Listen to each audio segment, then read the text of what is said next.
Gandang umaga sa inyong lahat. Panibagong araw, panibagong kayo.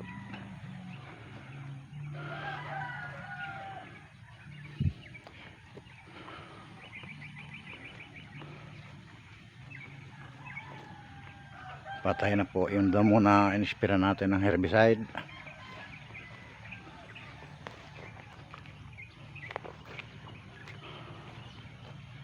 Update po natin kayo doon sa bago nating sa tanim natin na sitaw.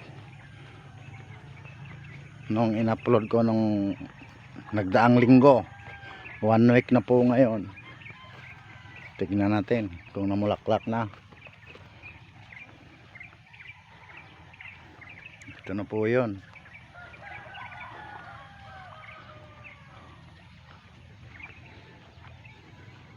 Patay na yung damo. So, di ba sinabihan ko kayo dati na 1 week mamumulaklak na ito. Nag-umpisa na nga ito. Ito, yan.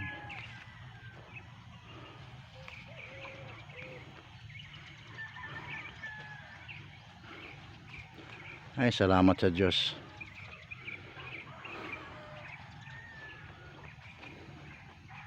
Sana wag bumaba ang presyo.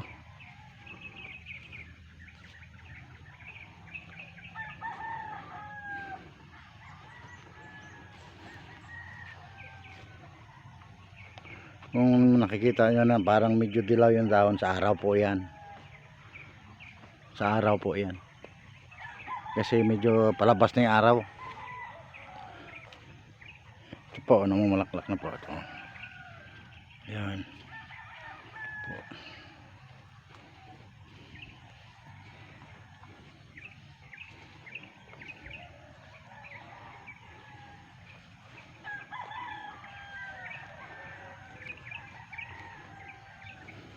Itong mga dahon na ganito, tae po ito ng ibon. Marami kasing ibon dito pag tanghali. Ito, nalalantay yung dahon na mahulugan ng dumi nila. Gaya nito, sa kanila to.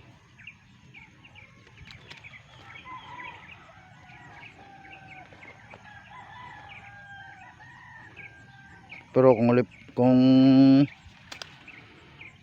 sakwa naman ang pag-uusapan natin, yung mga leaf miner, wala po tayo makita.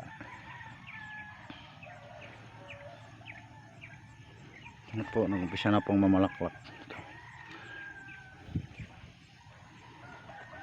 Ito po, may mga balaklak na po.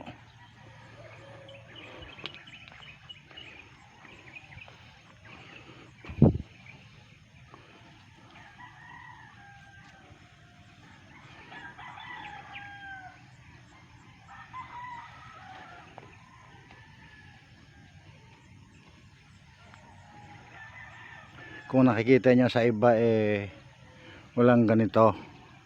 Sa akin po nilagyan ko ng dalawa mula dito, dalawa. Kasi pag hindi natin lagyan ng ganito, babalik po dito sa ilalim yung yung talbos. Kakapal po ito, kakapal. Pag nag-spray po tayo, hindi po lahat ng gamot papasok sa loob. So ang kailangan na gamitin natin na pang spray, yung yung systemic, synthetic, systemic. Mahirap po yun kasi 10 days po yun bago mawala sa katawan ng sa dahon ng ng tanim natin. Kaya dito ang ginagamit ko po dito yung hindi systemic. Yung pag nahugasan mo, wala na kaagad. Yung contact po ang ginagamit ko dito pang spray. Kaya ganito nilalagyan ko po ng ganito para safety din po sa amin at saka dun sa mga baye, sa mga kumakain po ng suki natin kumakain.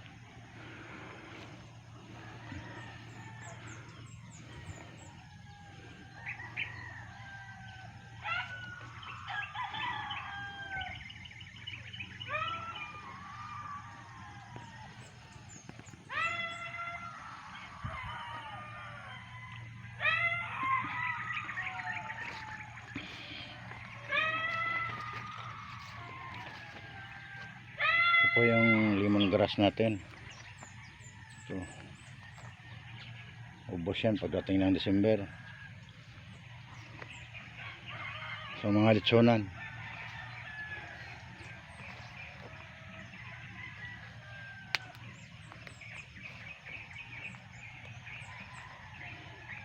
Daming hamog dito.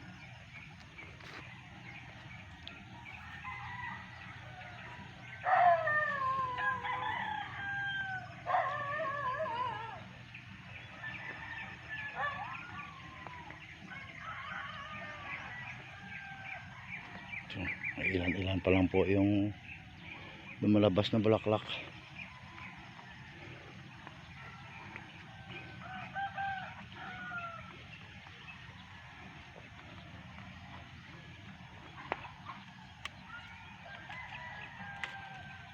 Nasa 29 days pa lang kasi ito. Bukas isang buwan.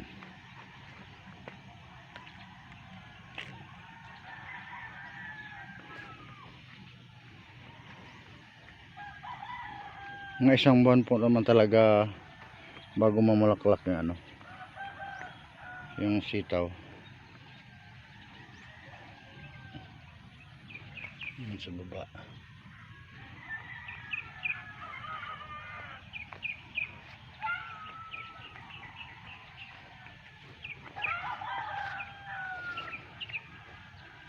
Yung parte naman po sa sitaw, paswertihan lang po talaga yung ano, yung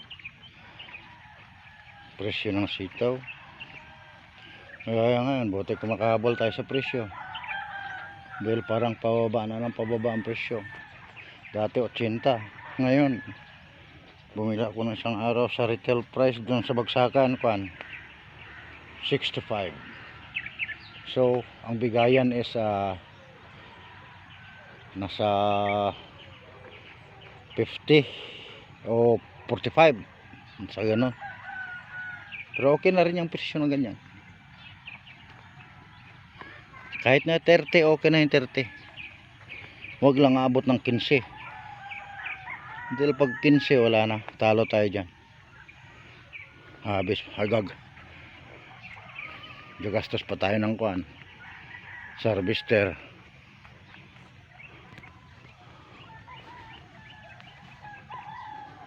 Ako lang 5 pesos ang bigay ko sa harvester per kilo.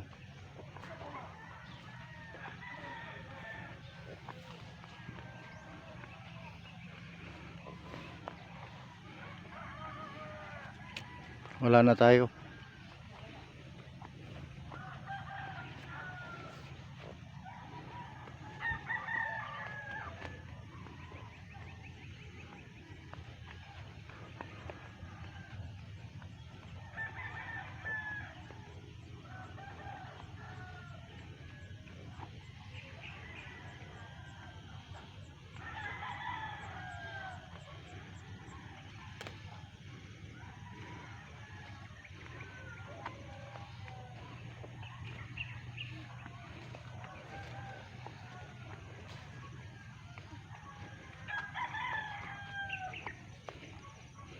Dito wala pa pong bulaklak dito kasi huli po ito ng 3 araw pagtanim.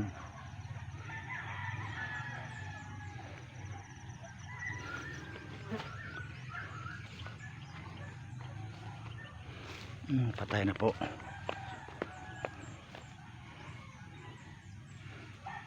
Taniman po natin to ng pipino. Ito nandito.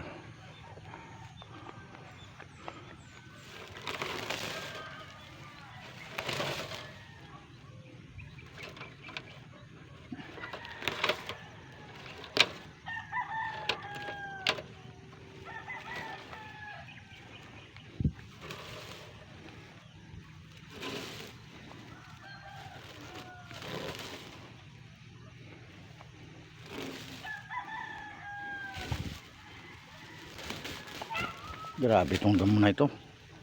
Ito po yung ano, wild pipino. Na yung maliliit ang bunga. Nakakain po yun.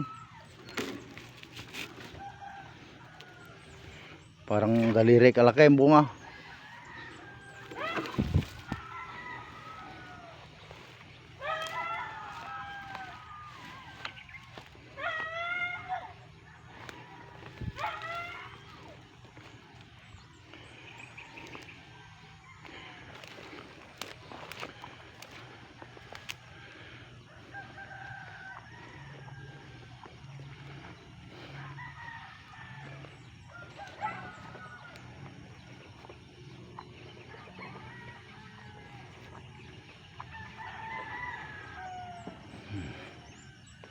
Umulan kahapon, ng hapon.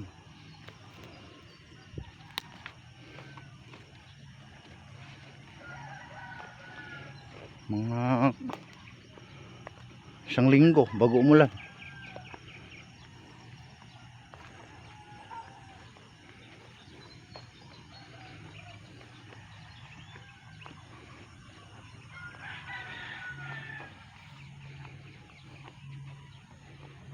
Buhay ulit ang damo.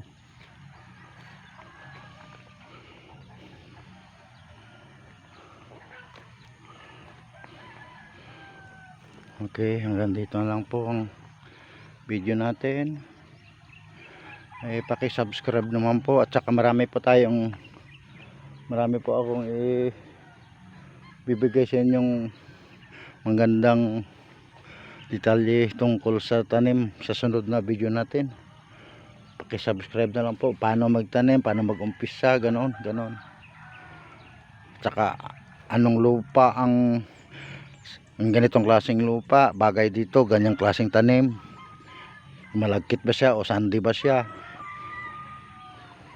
Bawat lupa kasi may kanya-kanyang ano din gusto na tanim. Kaya sa susunod nating video i-detalye ko po sa inyo lahat.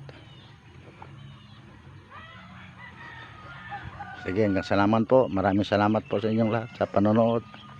God bless you sa lahat po ng viewers. Paki-subscribe po. Maraming salamat po. Patnubayan po kayo ng Panginoon. Thank you, Lord.